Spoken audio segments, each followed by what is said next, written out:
Railway, and very recently led BNSF Logistics as president and CEO, where he drove strategic realignment, multi-year growth initiatives, and significant net income gains. Over his career, Ben has managed billion-dollar portfolios, negotiated long-term Fortune 500 partnerships, and built high-impact teams across North America. Known for his disciplined, customer-centric leadership style, Ben is passionate about developing future leaders, driving operational excellence, and scaling complex organizations for sustainable growth. Ben, good morning and welcome. You know, when you have LinkedIn read back to you, it's really embarrassing. But yes, thanks, Ted. Appreciate that. I need to modify that a little. Did, No, greatly appreciate the opportunity. Thanks for inviting me. did I miss anything? No, it's plenty about me for sure. So Ben, you've worked in rail and logistics industry for almost your entire career. Can you tell us about this industry? Absolutely, and I'll make it as broad as possible because when Ted called me to talk about this, if and Caterpillar is actually one of our customers, so I love that you have had a representative from Caterpillar. You probably talked to a lot of our customers on Seven Eagle, but the transportation segment is so broad and hungry for the talent that's on this call. So this is an exciting opportunity for me. But anyway, yeah, I'll start out with maybe if it's okay, we'll start out with who BNSF Logistics is. Is that okay, Ted? And I'll talk about my career a little bit. Absolutely. Please do. Okay, so BNSF Logistics specifically, and I'm still serving here. I'm in this transition going back to the mothership, as we say. We have sister companies. If you're familiar with the railroads, BNSF Railway is the big orange locomotive. And we are a sister, BNSF Logistics is a sister company. I am transitioning over to run their customer experience business unit as we speak. So still serving as CEO of BNSF Logistics at the same time. But logistics is a fun company. It's a fun industry. We are a transportation and an engineering firm. We move the big, ugly, and weird is what we say. So if you ever wonder how a large million-pound transformer or a gas turbine or a generator, anything grid related, these large wind turbines, how they get where they're going, it's either BNSF Logistics or a couple of our competitors. That's it in North America. There's only a few of us that know how to do it. So we move by rail. That's kind of our specialty. And then we also move by truck. We move by air. And we move by barge. Our engineering firm designs everything that holds that large product in place. So if it's a gigantic transformer, a lot of these are one-offs. You'll never see another one like it. So we have to provide what we call fixtures or cradles that hold them onto the barge or the truck or the rail. And we have mechanical engineers that help design that. So a very exciting place to work for sure. But like I said, transportation industry more broadly, very hungry for folks that are coming out of the military career. I started my career as a train master at BNSF Railway almost 20 years ago. And a train master, for those of you who aren't real familiar with rail, think of like a air traffic controller. That'd probably be a good analogy. An air traffic controller, but in the rail space. I had a very similar role. And did that for about 5 years. So working with the trains directly, getting them from getting through my terminal, making sure that we're serving customers well. And then moved on to marketing and then ultimately got named as CEO of this company almost 2 years ago. But right out of the gate, when I was a train master, I worked right next to what they called experienced first line supervisors. And I would say, I used to know this percentage exactly, actually, but I would say it's probably still around 60 to 70% military. BNSF Railway and all the Class 1 railroads are heavy, top, and they do rate this. You can go out and look at this online, but they are top recruiters of military. And I'll get into why that is here in a little bit. But it's not just trains. For those of you who maybe haven't started to look for a job yet outside of the military, the trucking industry loves military, air freight. There's a major shortage. I don't know a lot about this, so I won't be able to talk about it at length, but I'm a part of U.S. Transcom. We serve the DoD. And when I am a part of the Ports of Defense, they talk about either from a stevedore or those who are actually operating on the ships themselves, there's a very a large shortage of skilled personnel. So if you're in the Navy today and you've operated on ships, there's a lot of opportunity in the shipping industry. Steamship line industry is what we call it. But anyway, yeah. So the transportation industry hungry for you all. So Ted, it's all right. I'll walk you. I wrote some notes to myself as to why that is. Would that be okay if I jumped into that? Absolutely. Please do. Okay. All right. So I'm going to just brag on all of you a little bit for a while, if that's okay. And forgive me if you've already heard all this stuff before. I don't know what your other speakers have talked about, or if you've had a lot of transportation subject matter experts in the room already. But let's talk about what makes military so attractive to the transportation industry. I'll talk about it from a tactical standpoint, and then I'll talk about it from a leadership standpoint. And what I'm about to walk you through is what human resource leaders already know, or what they already assume about all of you on the call. From a tactical standpoint, we love your military service. One of the primary reasons for that is because you're used to working in a 24/7 environment. If you don't recognize this yet, the reality is that more and more it's very difficult for folks like me and my HR departments to find individuals who are willing to work nights, weekends, and holidays. And we find that military folk have no issue with that at all. So that is very, very attractive from a tactical standpoint. But also, many of you have your CDLs already. Many of you have worked in warehouse operations. You've worked alongside train operations. Any of you at Fort Bliss, or if you're at Fort Cavazos. I mean, the reality is that major train operations work through there, and you may have worked alongside those. Many of you have served as the equivalent of a stevedore already. These are direct links to open positions today. Most of the Class 1 railroads are hiring first line supervisors, or they're hiring ground employees, union employees to operate trains or work alongside trains. And many of you have the skill sets already for open positions today in those spaces. And that's true of the trucking industry too. They're coming out of a major freight recession they've had for about 3 years, the trucking industry. So it's been contracting for about 3 years, but they're coming back out of that.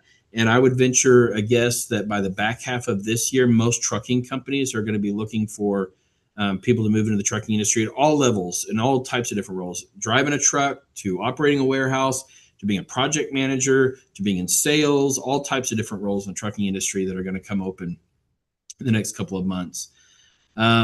Travel is typically not an issue for all of you. I mean, many of you have been deployed and you spend a lot of time from home. It's hard to find people who are willing to travel. I've gone through, we've got an open position right now for even sales positions, and finding people who are willing to travel, even though they know they're in sales, it's just hard. I get it. It's hard, but all of you on the call are used to that. And our assumption is when we talk to somebody in the military, that's not going to be an issue. Moving around to promote within the organization. In the transportation segment, whether it's trucking industry, air freight, if you're talking about anybody looking at barge service too, I mean, the reality is that we're all structured very similarly in the transportation industry. If you want to promote, it typically means you're taking on a different kind of responsibility, and it's somewhere else in the country.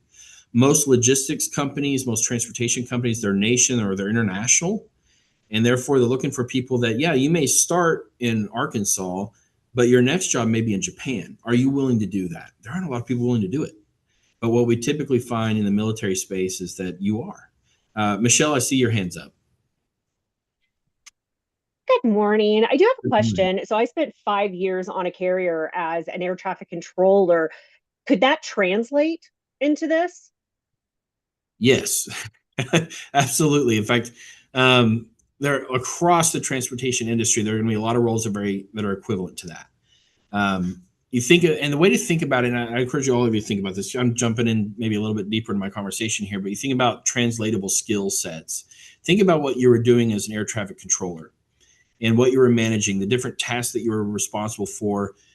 Think about on-time departures, on-time arrivals, all the just kind of broaden. Yes, that's what you did specifically, but take a step back and think about what it was what problems you were solving, what objectives you were trying to achieve, and you'll start to see these translatable skills just naturally come into your resume. But I don't know a lot about air traffic controllers, so forgive me for if I misrepresent this in any way. But as a train master, I was responsible for incoming traffic, outbound traffic. I was responsible for making sure that the inbound traffic was handled appropriately. It might need to be set out where it's going to go serve a customer ultimately, or it needs to stay in the train. It might need an air brake test. It might need some kind of mechanical inspection. And I'm ultimately organizing all that to get done very, very quickly so that it can go back outbound and catch the next train and keep moving. I'm going to guess that as you think about that, there's a lot of equivalent in what you were doing there. So absolutely. And then even in the trucking industry, they have dispatchers. That's going to be an equivalent job, I think, in that space, where they are managing inbound and outbound. They're also making sure that truckers know where they need to go. They're going to make sure that the truckers are on duty on time. There's going to be equivalence there too. I may not be, Mr. Kerr, I see your hands up as well. Howdy, Ben. How are you doing today? I'm well, sir. So I just want to make sure I got you. So are you guys like specifically like a logistics company, like coordinating transport, or do y'all have like your own fleet of stuff also? We are what's called an asset-based logistics company, so we do both. Some customers just hire us to be their project management over a large project, and we're going to take stuff from where it is to where it needs to be using brokerage services, maybe someone else's assets to do it, and we just oversee it and we bundle the rates, or we do it ourselves. We have our own rail car fleet, and we have cranes and things along those lines too that we can leverage for if we're operating a transload or whatever the case is. But we don't own a railroad. I mean, that's my sister company. They're a railroad. So they are the ones who operate the locomotives and the rail cars that move the freight, but it may be our rail car that's doing it. Does that answer your question? Yeah. Okay. So y'all are specifically railroad transportation then? We do it all. We do barge, truck, and air as well. Our niche, and every company tries to have a niche, right? Our niche is that we are experts in rail. But we also do barge, we do truck. In fact, right now in 2025, I think we did more truck last year than we did rail. That's not typically the case. It's usually reverse of that. All right. Thank you. Any other? And going back to the last person, the air traffic controller, did I answer your question at all? Michelle, did he answer your question? Oh, yeah, my apologies. Yes, no, he actually did. I'm actually going to connect with you on LinkedIn if you don't mind, because definitely interested. I did love my job. It was a fascinating job. So lots of skills. I did a lot of analyzing for them on cutting down launches and recoveries and stuff. So, but yeah, no, I'll definitely connect with you on LinkedIn on that. I appreciate it. Yeah, Michelle, if you see any open positions for a train master position, you're going to be such a great fit right out of the gate. You're going to love it. All right. So tactical considerations, I'm going to keep going here. The fact that you all work so hard. I mean, I worked with all branches of service, especially when I was a first line supervisor, and nobody outworked any of them. And we just assume that's going to be the case when you come in. You know how to work. You've got a great work ethic. And once again, it's become a rare skill set in the industry. So it's greatly appreciated. We assume you've got it. Getting your hands dirty, not going to be an issue for any of you on the call. There are plenty of people who are willing, we call them ivory tower type people. They want to sit in the office. If you're going to work in the transportation industry, you're going to spend time on a rail car. You're going to spend time on a locomotive. You're going to spend time riding a truck. You're going to spend time on a barge. You want to get to know the service that you're providing your customers. You want to know what type of service it is. And what I found and what our human resources believe about all of you on the call is that that's not going to be an issue for you. In fact, you might prefer, instead of sitting in the office, you might actually prefer to be on the ground working alongside our trained men and women who are performing that service every day. And you might want to actually work on the trains themselves, or you might want to work on a truck itself as a mechanic or something along those lines. I love that. Not a lot of people want to do that anymore. And then also what I'll say is non-coms or as officers, you've led people. Many of you have led people on the call already formally. And that is an immediate, we just assume that is a translatable skill. That the way that you were taught to lead in the military is going to be exactly how we want you to lead in the transportation segment too. So from a tactical standpoint, it just makes a lot of sense to hire in a military in the transportation segment.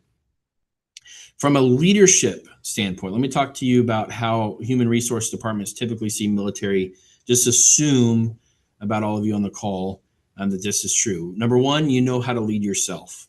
You're going to be on time. You're going to be disciplined. You're going to do it right the first time, and you're going to do the right thing the first time. You know how to display grit. You know what grit really is. You know how to deal with continuous change.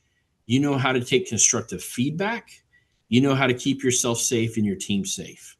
Just right out of the gate, you know how to lead yourself. That isn't something that you're going to have to be trained. Now, so we get somebody out of college, right out of college, we might have to train them on a lot of those things. But we hire somebody from the military, we know that you're coming in with these skill sets already. We assume that you do. You know how to operate within a team for the greater good. Super important, especially in this industry. It is very true. It's not just something we say. It is a team environment. We cannot, no one person can solve the problem. No one person can get the train where it needs to go. It is a team environment. So when we get to hire, and we're honored to hire military personnel, we see a lot of service over self mentality, the team kind of idea. You own your own responsibility, a lot of great ownership, but you're also very concerned about how your brother and sister are performing too. A lot of times, and we love this, it's just not a lot of politics with our military service personnel that come in, not really interested in the politics. You're not going to be undermining one another, trying to get ahead.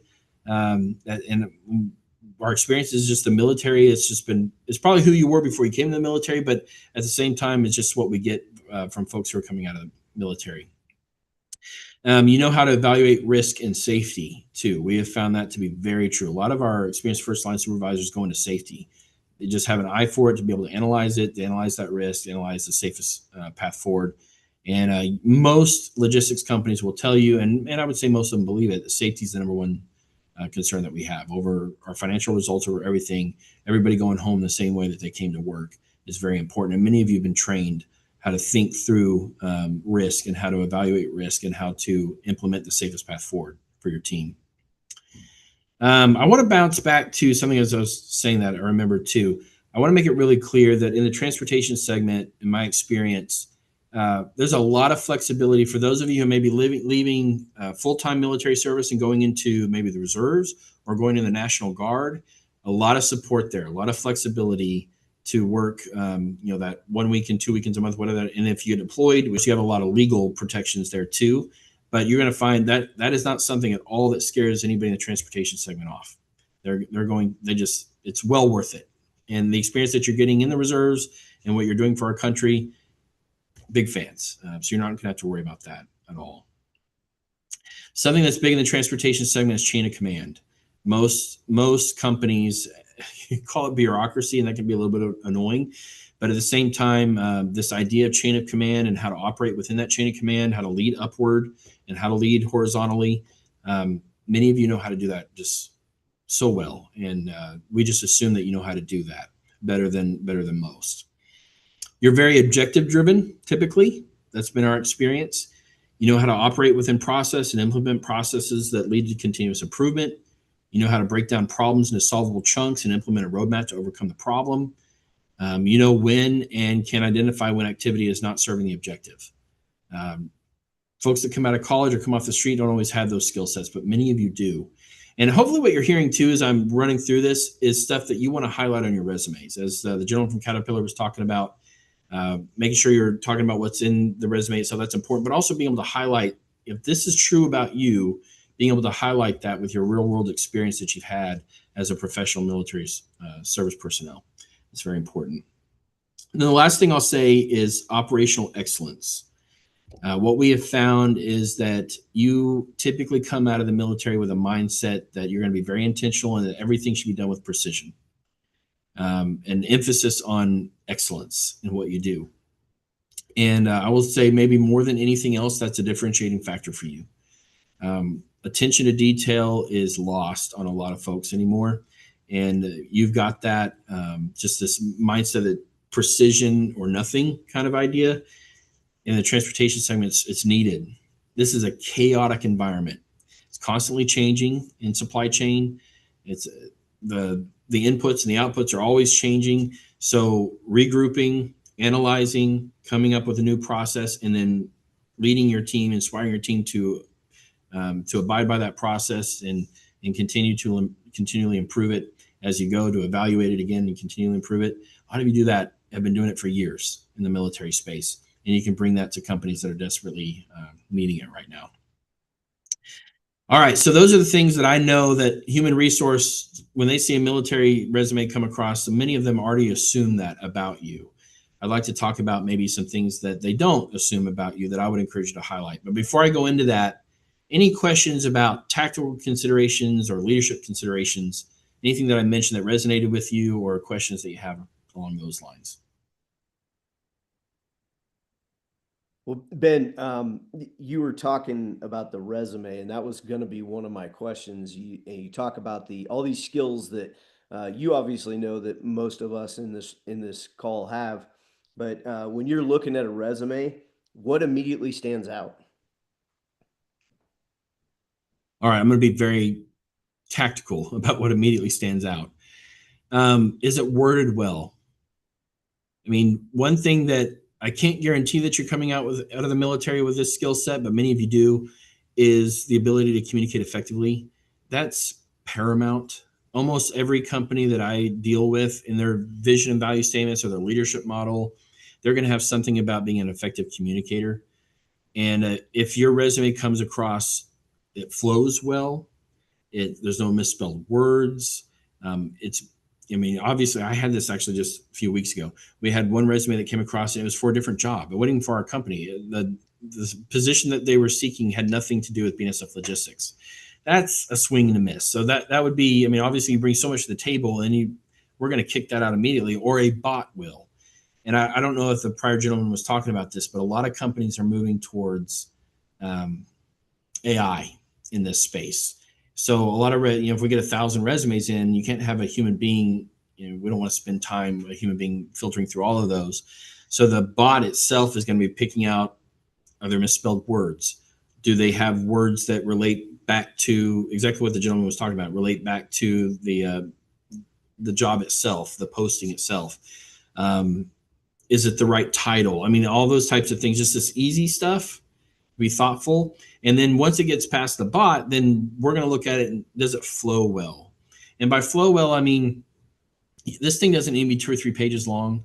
1 to 2 pages is going to be great, because that's about all the time anybody's got time to read through. But you're going to have, your resume as far as your job description.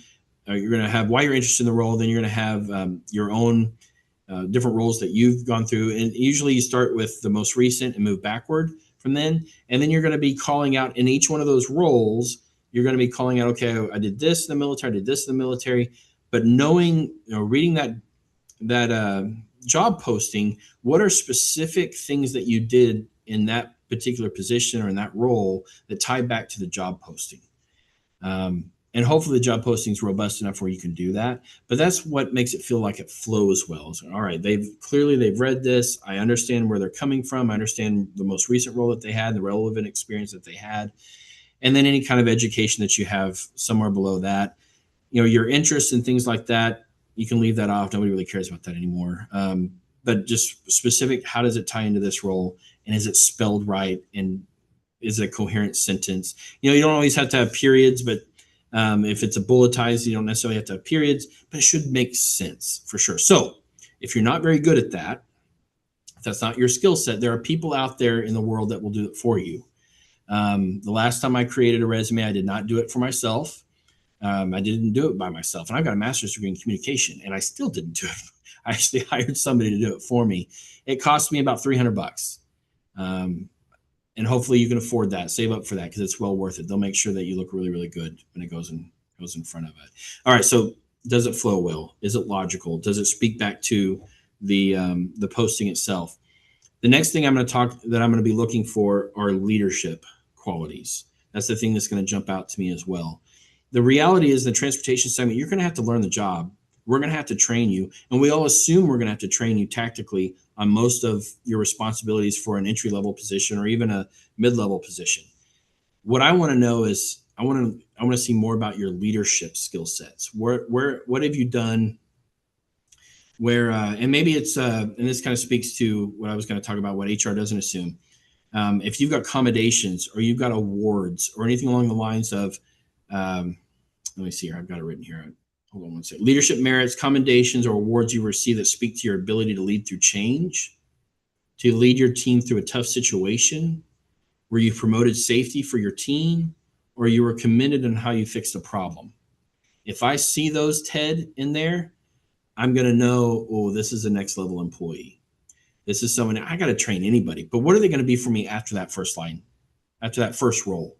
Can they grow in the organization? And what does that mean for me? That's going to be, what kind of leader are they? And if you can show that you have differentiated yourself in your military service from a leadership standpoint, that's going to really stick out to me, and it's going to speak volumes to me. Even if it doesn't necessarily tie directly back to everything in the job posting, you're talking about how I can lead your organization in the future. And that's going to be very attractive to any director of HR. It's going to be very attractive to me as I'm looking through it. Does that make sense, Ted? It does. And kind of a follow-up question, and you kind of touched on this, but um, how do you view education versus experience? One of the problems that we as veterans struggle with is maybe we don't have that certificate or that degree that the job posting is asking for, but we've got 20 years of experience. Can you Yeah. speak to that? Sure can. And I think I can fairly speak for the transportation industry too. My brother is a CEO of a trucking company, so I'm very familiar with the trucking space. My sister worked for the trucking company too, a different trucking company for a long time. My family's transportation. That's what we do. What I can tell you is that in the transportation and logistics segment, they prefer experience over degrees. And that's probably one of the only industries right now where I would say that. That's not a trade-driven industry.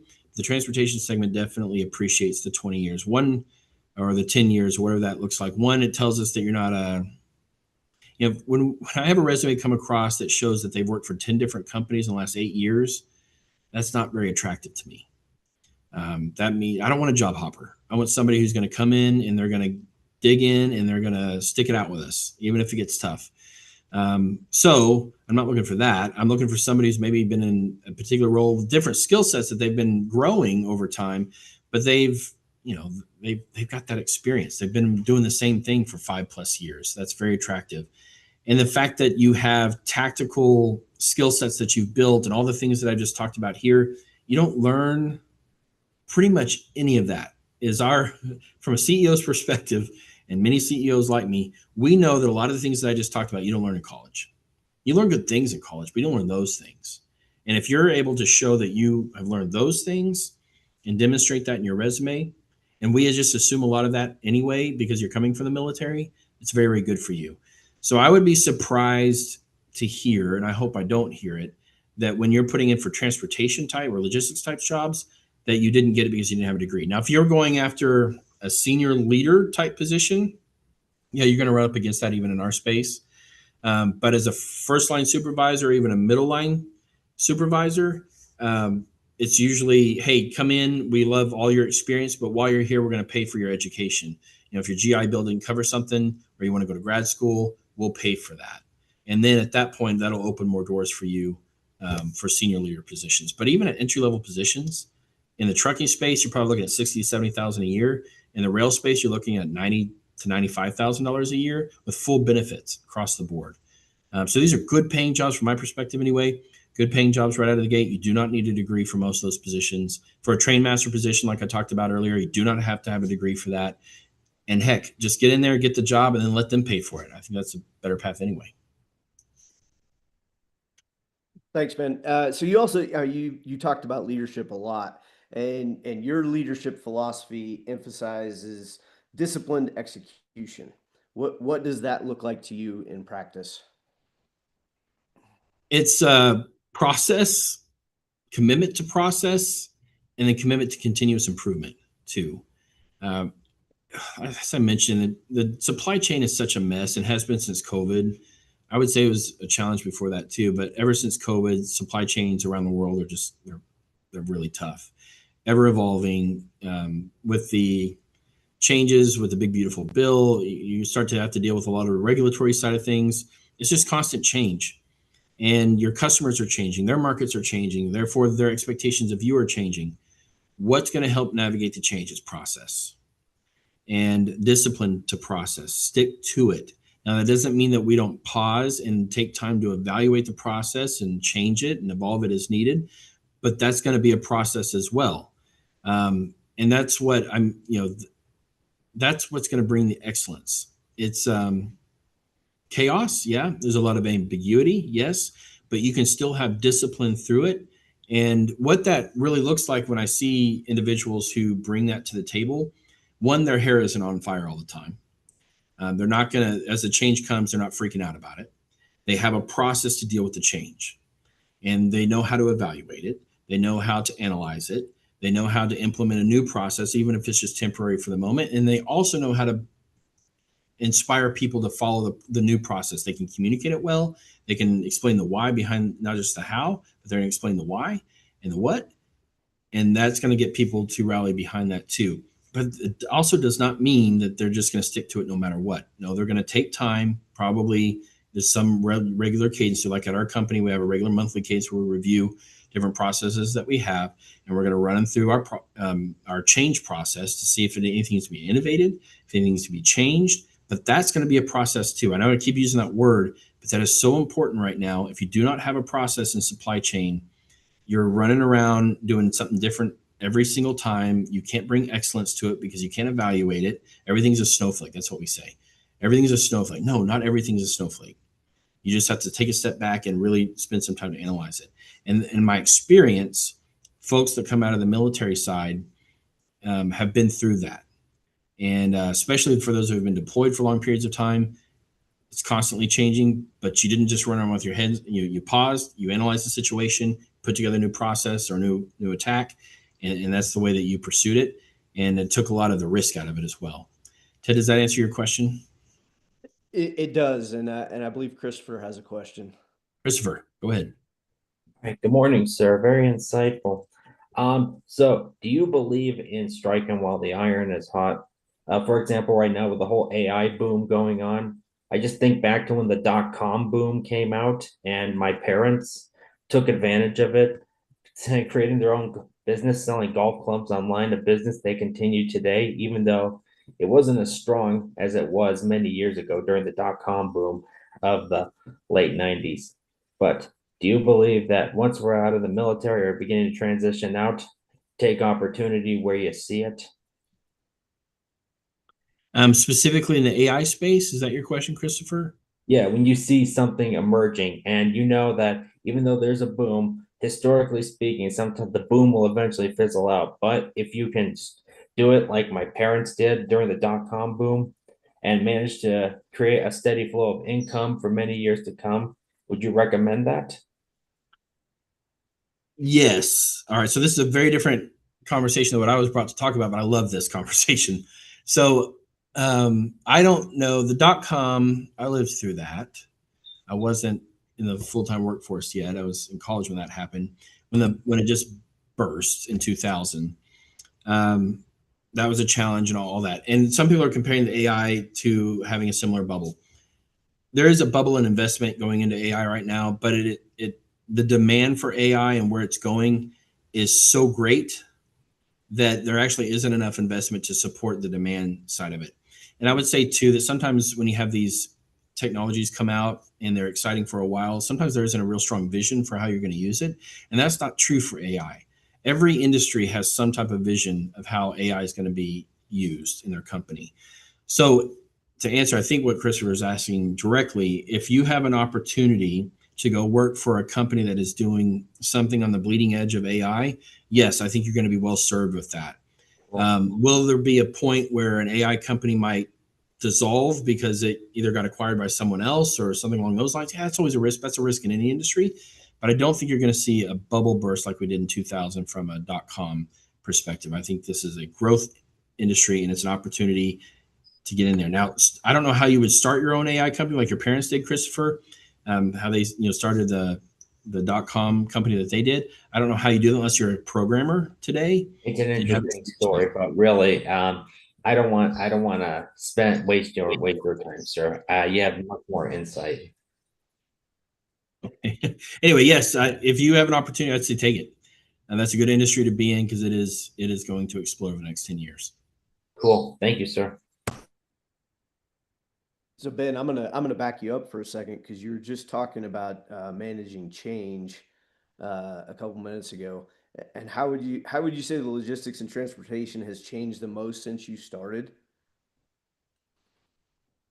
It's a really good question. I'm trying to think of what ways it hasn't changed. since I got started. I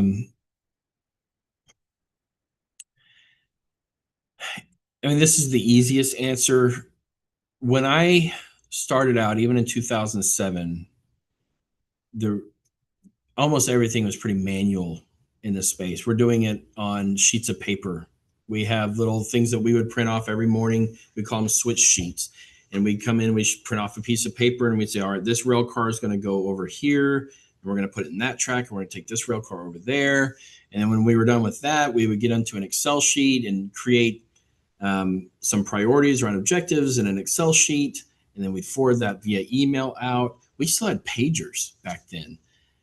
What has changed maybe the most, I'll start there, and that is the industry's reliance upon technology and automation.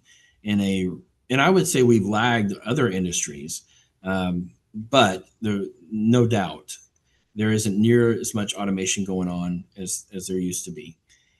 As an example of that, and I don't want to spook anybody here because I'm going to speak out of both sides of my mouth for a moment, but I would say that I'm trying not to give any specific information to BNSF Railway, but as an industry, there's probably 40,000 less people working in the Class 1 railroads than there were in 2007 when I hired out, across the board. Yet, all of them are doing more business than they were in 2007 directionally.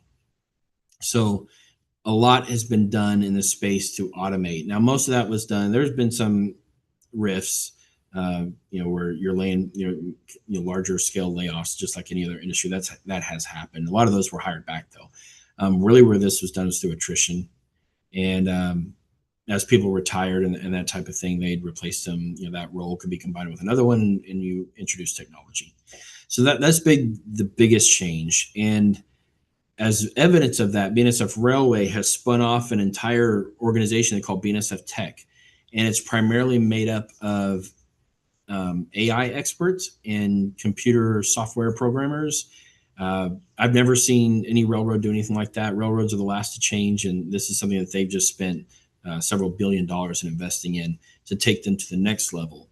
Whereas where a train master used to print off that sheet like I talked about, and you'd say this rail car is going here, actually a computer system does that now. Marks up all the switch lists for the switchmen. And so and I think that's true. And I don't know about barge, but I know that's true in trucking. The trucking industry is very automated now. It's been a lot better for the customers for that to be the case. And I know in air freight, that's the case as well. Everything, even brokering, is a lot of that's automation. I'm not talking to a human being anymore in the broker space. And it's allowing our people to do different things. It doesn't mean I still have the same headcount that I had maybe 3 or 4 years ago, but the reality is that I'm able to have them do different things now. We kind of have an 80-20 rule. 80% is being, if we can implement automation, 80% of it's going to be everything that's just kind of day-to-day process. And then we point our people towards the higher IQ stuff, as we say. We point our people to 20% of the problems that automation hasn't been able to solve for yet. Beyond that, I would say here's kind of a downside of the transportation industry. The rate of change is much, much greater. And I think what also goes into this is that people's tenure in the industry is much less. And those two things work against each other. If you have a lot of change in industry, it's really nice to have a lot of people who stick around. But like every other industry right now, a lot of people they come in for 2 or 3 years and they move on to a different role. And that doesn't allow that expertise to be built over time. And our industry is so niche, you really need people to sit in their seats for a while so that they can gain wisdom. And we've lost a lot of wisdom over the last 10 years. As people have just said, hey, this is too hard, or they may say, I just got somebody to offer me $1 more, and I'm going to go over there, whatever the case may be. But when I first hired out, the average tenure, Ted, at the Class 1 industry was north of 25 years. I think that the average tenure is less than 7 now. So a massive shift in demographics from that perspective. And with that goes a lot of wisdom out of the door, too, which is unfortunate. Going back to the group that I'm talking about here, it's not usually our military folk that are leaving.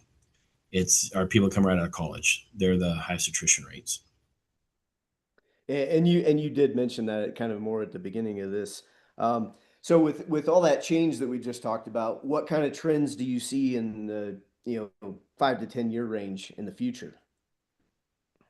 Automation is going to accelerate. AI use is going to accelerate, and in every aspect of our business. Right now, something that's still very manual that I know is going to change in the next 2 to 3 years is what's called mode selection. So let's say, and I'm sure some of you have done this if you're on the supply chain side of the military, you're trying to decide, does something go by ship, does it go by air, or should it go by rail? You're making those mode selections. Even in theater, you may be making those same mode selections. A lot of that is very manual. It is still true around the world. Supply chain companies are still having human beings look at it and say, okay, this feels more like this needs to consistently move by air, this can move by train, this can move by truck.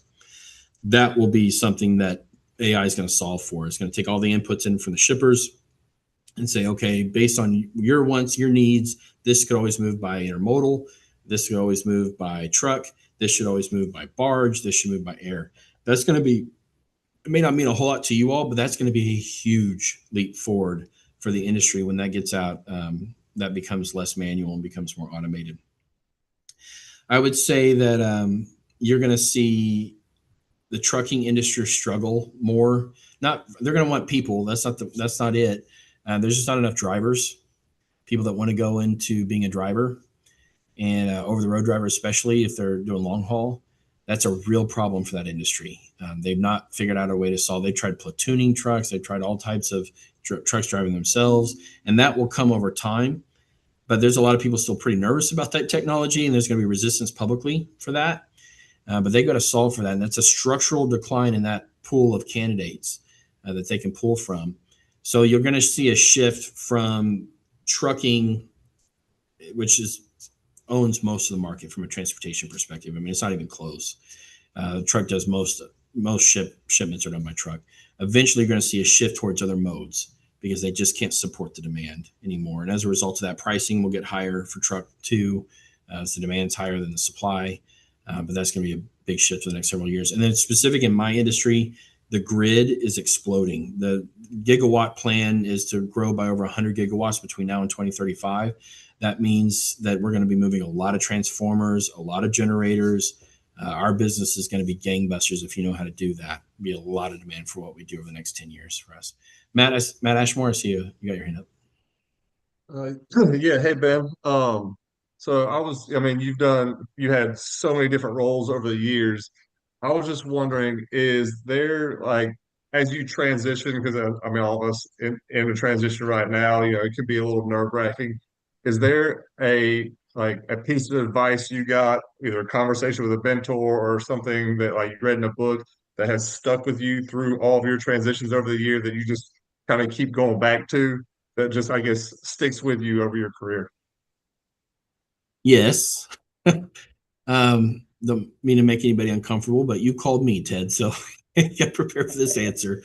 I'm a believer, I'm a Christian, and prayer has stuck with me through that over and over and over again. Just being confident that this isn't all in my hands, that whatever comes, I'm not alone. So that's been number one to me, is even this immediate change that I'm getting to go through right now. The new department that I'm going to be leading, I know very little about. So that's number one for me. Number two is, what do I bring to the table every time? No matter what the role is, what do I bring to the table every time? And that is that I'm going to bring commitment to process. I'm going to bring commitment to excellence. I'm going to be curious. I'm going to learn as fast as I can. I'm going to get my hands dirty. All these things are true about me. No matter what happens, I'm going to do those things. And I can look backward and say, hey, I've faced this before. I can face this again. And then number one, what I bring to the table, though, is I treat people well.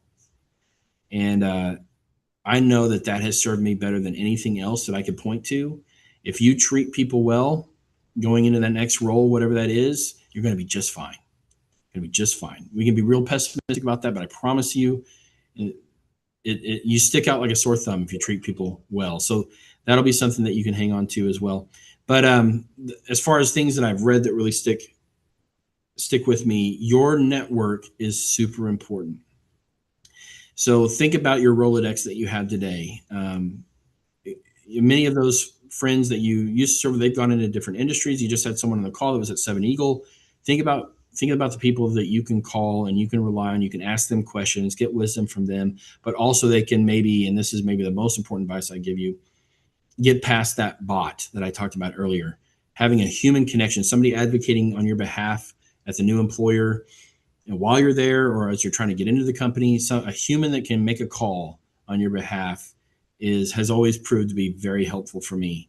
I'm not the most impressive person to look at or to listen to talk, Oh, don't sell yourself short. but what a lot of people have done for me, they called other people on my behalf and said, "Hey, if you've not thought about Ben Banks for this role, you should." And that's going to be very true for you too. I just hired a guy named Ben Jensen. He was in the Marine Corps, but he was at the Department of Defense working for SDDC for a long time. And I just brought him over. But it was the just the fact that he treated everybody so well when I worked with him. And then the fact that other people would call on his behalf and say, you should really think about Ben Jensen. And even in my prior roles, people had said that about Ben Jensen. The reality is that it was that human connection that he always made with people, but then those people started advocating on his behalf. They convinced me he was the right person for the job. And of course, he's doing a stellar job at our company. We have a DoD arm, and he's in charge of that. And of course, he's nailing it. So, but those are the 3 or 4 things that I would give you. Awesome. Well, I appreciate it. Thanks, man. Well, Ben, I was going to ask you if you could had one last piece of advice to give, but I think you just gave it. So I appreciate everything you have given us today. I'm going to pause for just a second in case anybody has a last minute question, but we are just about out of time. And I'm not seeing any other questions. So again, thank you so much. Appreciate your time, your advice, and your insights into your industry. Happy to do it. And team, thank you so much for what you've done for us. My dad is a veteran. My brother and I, we just so thankful. We have some idea of the impact that has been placed upon your families, what you've sacrificed for your country, for people like me that you don't even know. Thank you so much. And I am very confident that God's going to bless you in the next point in your career and reward you for all that hard work. You've earned it. And just go in with confidence, and I'm sure you're going to land just on your feet just fine. But God bless you all. Thank you so much for having me. Thanks, Ben.